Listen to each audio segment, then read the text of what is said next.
Back in 2001, like a whole 20 years ago, I was young and stupid and did something really terrible. At that time, I had been with my husband, he was my boyfriend back then, for 5 years. We both grew up in the same small town, hung out with the same group of friends since we were kids, and fell in love during high school.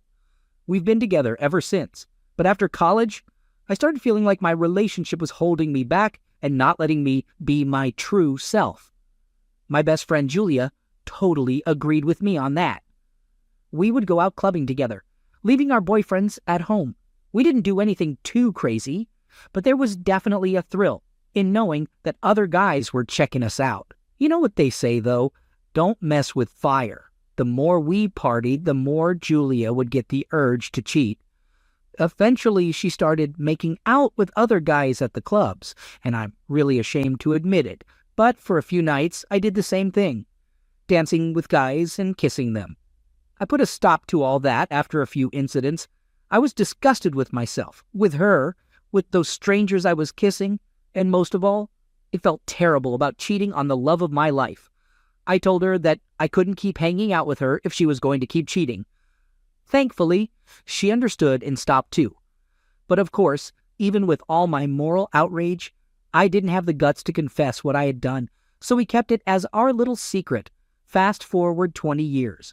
Well, I ended up marrying that boyfriend, and now he's my husband. We've got 4 kids, ages 18, 17, 14, and 14. In these past 2 decades, my best friend has pretty much dropped out of the dating scene altogether. She's got her own successful business, which she inherited from her family, and she devotes her life to running it. Her social life pretty much revolves around hanging out with me, my husband, and sometimes babysitting the kids. Well, it turns out that she's gotten so chummy with my husband that one night in February of this year, she had too much to drink and ended up spilling the beans about our past cheating incidents. She conveniently left out the fact that I only kissed 4 different guys. Just to clarify, she doesn't remember the specifics, but she does remember that we both cheated for almost a whole year. To make things even worse, she revealed all of this while my oldest son was upstairs and he overheard everything. I was away for the weekend with our other 3 kids, visiting my parents. My poor husband had to comfort our son while trying to understand what Julia was telling him. Little did I know that the last time my husband kissed me would be the night before I left. When I returned home the next day, my husband sat me down and directly asked me if I ever cheated on him. I could see it in his eyes that he already knew the truth. I admitted to it, and he remained surprisingly calm, which scared me. I was worried about his well-being. Usually he's proud and charismatic, but on that day, he appeared peaceful and distant, as if he was detached from our relationship and from me. He told me that he wants to have a DNA test done on all of our children, and I agreed without hesitation, because they are his kids. He's the only man I've ever been close with. We had to wait for a week to get the test results, and during that time, my son wanted nothing to do with me. When we received the results, I thought it would be a fresh start to rebuild the trust between us. I had all the energy and determination to invest in our marriage and prove to my man that I deserved his time and love. But on the day the results arrived, he dropped a bombshell. He wanted a divorce. Since March of this year, we have been living separately. He bought a condo in the downtown area, where my oldest 2 kids spend all their time. The youngest twins split their time between me and him. He refuses to consider marital counseling. In our jurisdiction, there is a 6-month waiting period before a divorce can be finalized, and that period expired in October. So, as of October 23rd, I'm a 42-year-old divorced woman with 4 kids. 2 of them hate me, and the others see me as the cause of the upheaval in their lives. I completely cut Julie out of my life. I know it's not her fault. I made the choice to lie, and I have to face the consequences. But somehow, I associate all the ruin in my life with her. It doesn't really make sense, but I blame her. Just last weekend, one of my younger kids mentioned that Julia has been staying over at my husband's condo. I'm filled with jealousy, hatred towards her, and anguish over this whole situation. I desperately want to win him back. This isn't how our lives were supposed to end. We've worked so damn hard to build our home, and he shouldn't be sharing it with her while I'm left out in the cold. Even the thought of calling him my ex makes me want to disappear. After a while, I did something I never thought I'd do. I unblocked Julia and reached out to her. We decided to meet up for coffee at my mom's house when it was empty. We talked for hours, but I can't say it felt like old times. There was this tension in my stomach that wouldn't go away. I realized I still have a lot of resentment towards her for what she did. I can't fully let my guard down with her like I used to, and I need to accept that. Anyway, let me fill you in on what she told me. I asked her why she told my husband about my cheating. Turns out it was just a stupid mistake she made while being drunk. There was no real reason behind it. She doesn't even remember it happening, but she does recall my oldest son being distant with her the next morning. My husband later explained to her what she had revealed. What was her attitude towards my husband after she confessed? Well, my husband actually cut her off shortly after I did. You see, a few days after the whole incident, she sent him a text trying to convince him that she was drunk and confused when she spilled the truth. But he had already confronted me by that point, so he knew she was telling the truth. He needed some distance from her because he associated her with all the lies I had told. How did she manage to reconnect with him after he told her to stay away? Well, he didn't actually block her. He just made it clear that he didn't want her to contact him anymore. She promised to respect his wishes and stay away from him and the kids. But after 3 months, she reached out to him again. She explained that she had been getting help for her issues with alcohol and wanted to apologize for all the harm she had caused. They had a conversation, and from then on, they stayed in touch. Why is she staying over at his place?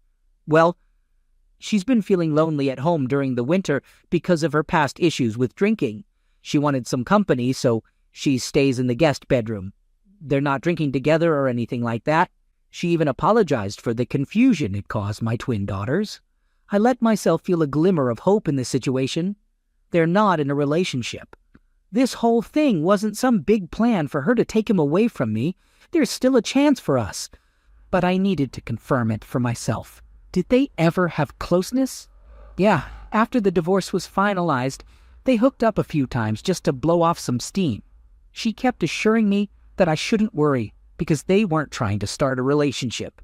There's too much resentment and baggage between them for it to work, and she doesn't think she's his type. And there you have it. I couldn't hold back the tears when she confessed this. We both cried and she apologized. I must have told her 1,000 times that I hate her. I truly do hate her. I hate her more than I ever thought possible. She knows how much I love him. She knows how much I need him. Yet she still manages to disrupt everything, no matter how much it hurts me. I kicked her out after that. I haven't blocked her again. She wants to be back in my life. But there's no way in hell I want to see her if she's sleeping with the man I love. I know some women can swallow their pride and handle it, but I can't.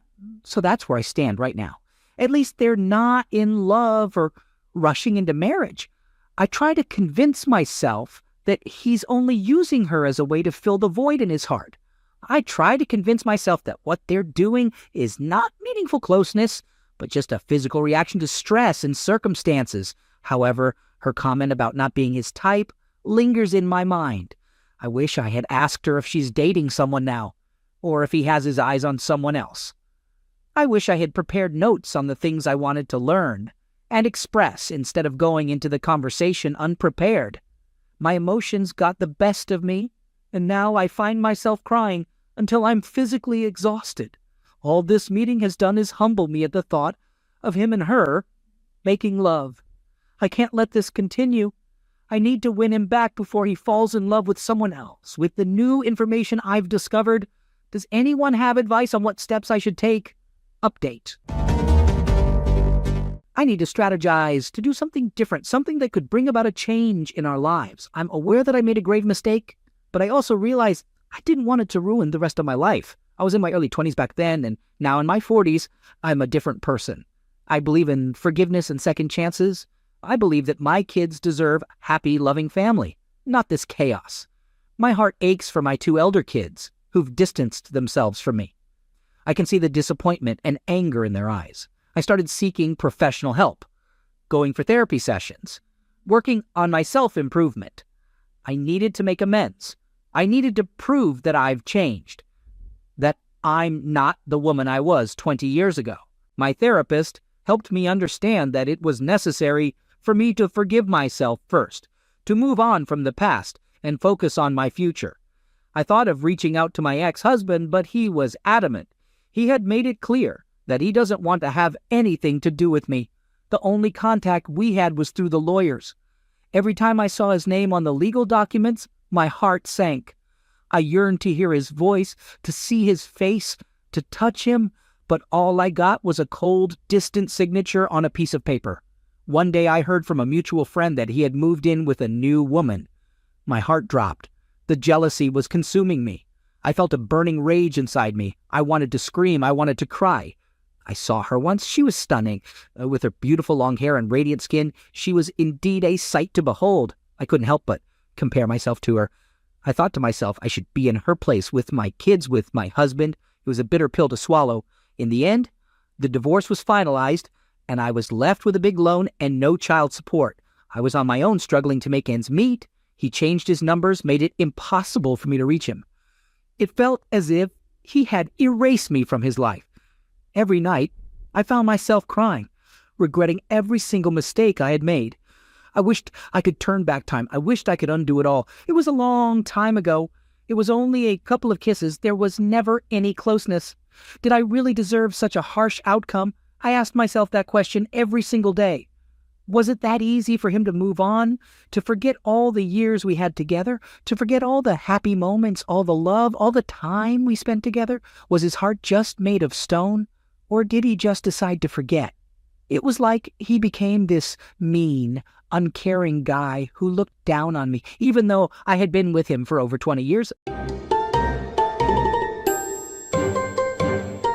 Second story. Just so you know, I'm currently 35 years old, and this story I'm about to tell you happened back in 2014 when I was 26. My ex-fiancée, whom I'll refer to as Barb, was 25 at the time. We actually met in college and had been dating for 3 years before deciding to get engaged.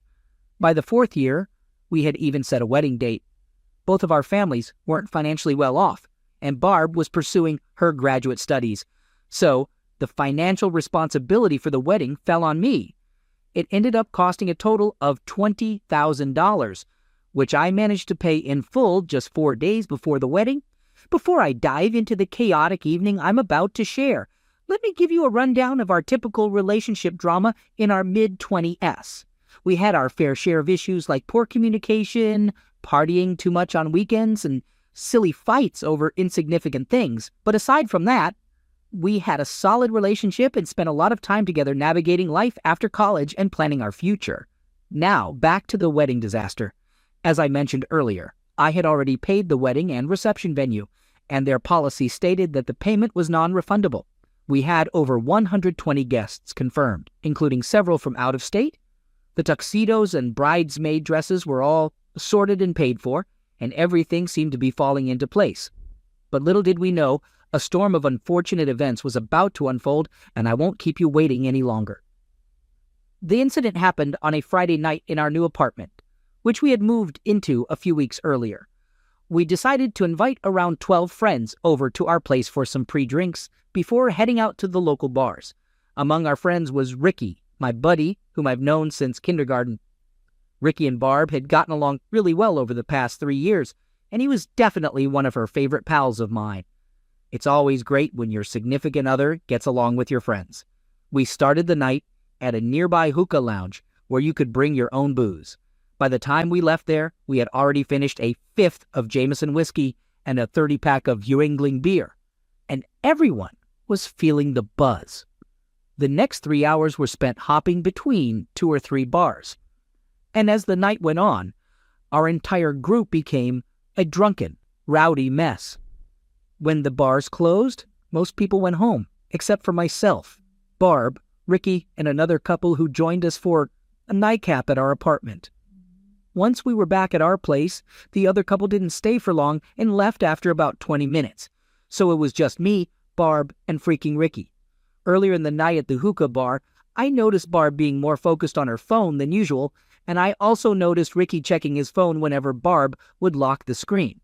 I had a slight suspicion, but didn't think much of it. Why would I worry about them planning something shady just 2 days before I was supposed to marry Barb? Back at the apartment, I was relatively sober and realized all the alcohol had been finished. I thought about picking up a couple of six-packs from a local store that stays open until 3 a.m. Barb and Ricky were clearly intoxicated, but I didn't have any reason to suspect that anything sketchy would happen if I left for just 20 minutes.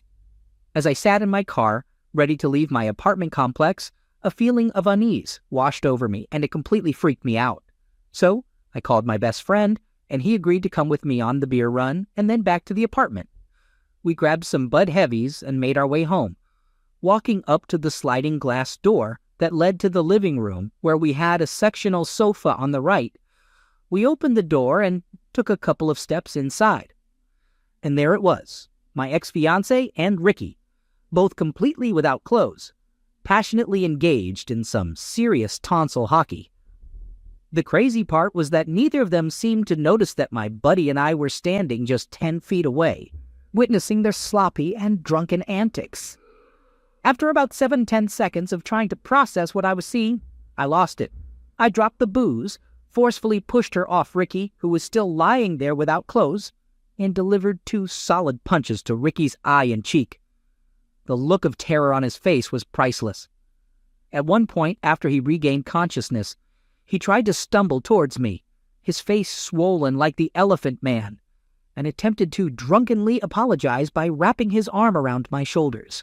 That didn't go well, either, because I ended up giving him a good slap, throwing him to the ground and pinning him down for a few minutes with my knee on his temple area, kind of like a dirty cop.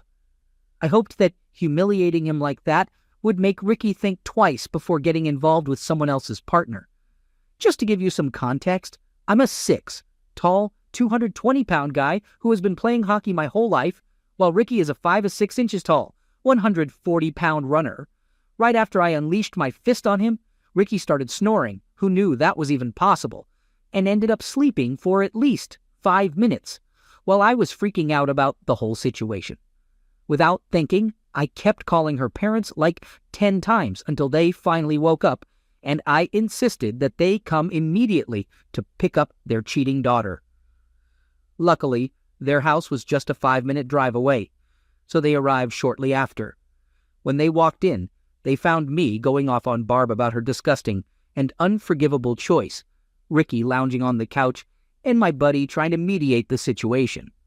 The first thing I made clear to everyone was that the wedding was completely off.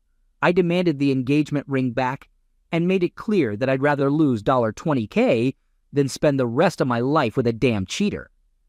Her parents spent the next 20 minutes trying to convince me to reconsider and even defended Barb's actions, asking why I couldn't forgive her, or if it was too late to cancel the wedding. My buddy who walked in on them with me actually stepped up and got defensive when he heard both parents trying to talk me out of my decision. It meant a lot to me that he stood up for me without hesitation.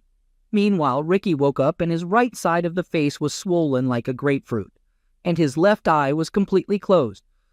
Kicking Ricky out of the apartment was a challenge because he was too drunk to drive, so I called his brother, who was about 20 minutes away. During that time, I unleashed my anger on Barb, Ricky, and her parents. Surprisingly, despite being extremely furious, I managed to stay composed enough to articulate my thoughts clearly. Usually, when I've been this upset before, my mind felt scattered and I struggled to put my thoughts into coherent statements. But not this time. As Ricky's brother arrived to pick him up and Barb's parents took her home, I systematically dismantled any objections, opinions, or pleas for reconsideration voiced by everyone in the room. It felt really damn satisfying. The only warning sign I noticed happened about 6 months before the wedding, and looking back, I should have walked away instead of waiting. We were all at the bars, sitting around a big table, drinking pitchers and chatting. Barb and Ricky were sitting next to each other on the opposite side of the table, but I didn't think much of it. I was hanging out with other friends. Throughout the night, I noticed some suspicious things, like them isolating themselves from the group conversation, not paying any attention to me, and whispering to each other at close distance. After the bars closed, I drove Barb back to her parents' house and said goodnight, but I had this nagging feeling that something was off. So I went to Wawa, grabbed some food, and then returned to the apartment complex to play detective. I dropped her off around 2:15 a.m., and at around 3:05 a.m., I saw the unmistakable 2004 Audi S4 with electric blue paint and black wheels heading towards her apartment. Ricky parks his car in front while I'm about 100 feet away on his left, feeling my heart racing. A minute later, Barb comes out wearing a new outfit and happily walks towards his car. That's when I quickly put my car in reverse, turned on my high beams, and sped directly towards Ricky's driver's side door to make my presence known. Obviously, they were both shocked and didn't know how to react. Their excuse was that they just needed someone to talk to, and they assured me there was nothing to worry about. Well, that didn't sit well with me. I told Ricky to go back to his mom's basement, and I decided to spend the night at Barb's place to make sure he wouldn't show up again. It took a few weeks to make amends with Ricky, but they both kept reassuring me repeatedly that I had nothing to worry about moving forward. Well, it turns out I did. Here's my only advice for you. Muster up the strength to speak up if you start feeling uneasy about something your partner is up to. If you let every little thing slide and your gut tells you they might be cheating, they'll exploit that lack of accountability. Honestly, it's much better to be open and direct when communicating with your significant other than to hold back your concerns about their questionable behavior. You deserve better, and if you ever uncover infidelity or something similar, you'll be grateful that you confronted your partner and took the right course of action instead of finding out 5 years down the line. I won't sugarcoat it. The months that followed weren't a walk in the park, and things didn't magically fall into place for me. Just 2 months later, the pharmaceutical company I worked for decided to lay off everyone in my department. On top of that, I had accumulated thousands of dollars in credit card debt to cover the wedding expenses. I was haunted by unemployment for a grueling 5 months, and to make matters worse, I was diagnosed with major depression. Life was a complete mess for a few years, and I wouldn't wish that on anyone. I didn't receive any money from her family to help with the wedding expenses, but I didn't really expect anything since they're not well off. The engagement ring was a tough one, because even though I paid around $1,700 for it a year ago, Barb managed to beat it up pretty bad during that time. It didn't look good at all, with the smaller diamond on the left cracked and scratches on the white gold. I took it to several jewelers to get it appraised, and the best offer I got was $100. I decided to accept it and use the money to buy tickets to see my favorite rock band in Philly. Totally worth it. These days, I'm much happier. I had a fantastic year of cognitive behavioral therapy, along with taking Lexapro 20 mg, which I still take just in case. My life circumstances have improved significantly, so it's been a bumpy ride, but I'm cruising along. About a year later, I started dating someone else, and we were together for the next 4 years. But it turned out she was emotionally and verbally offensive, and she was not well liked by my friends and family. I ended that relationship last June, and since then, I haven't felt any desire to jump back into the dating scene, going through 8 years with 2 women who caused me so much exhaustion. However, now that I'm 35, things have finally started to settle down, and I've decided to embrace the single life happily. Regarding her current situation, well, she cheated on the 2 boyfriends right after we broke up. One of them was just a week before they were supposed to move to California. We're in Pennsylvania. I'm aware that she's dating someone at the moment, but considering her track record of cheating on the last 5 boyfriends, it's pretty clear that she's a serial cheater. It's unfortunate for him.